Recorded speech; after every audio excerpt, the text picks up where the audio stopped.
বাবা, আমি একা হয়ে গেলাম। কেউ আমার আপন না। আমি কোথায় যাব?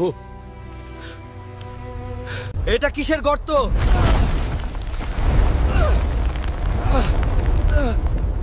ওরে বাবাই, রাজা ফিরে এসেছে। আজ থেকে আমি কঙ্কাল রাজা। রাজা সাবধান, এই রাজ্য আমার, কেউ আমাকে থামাতে পারবে না। ডার্ক দেবতা এসে গেছে, ভয় পেও না। এই রাজ্য আমার না, এই রাজ্য আমার। জয় হোক কঙ্কাল রাজার। এই রাজ্য এখন আমার।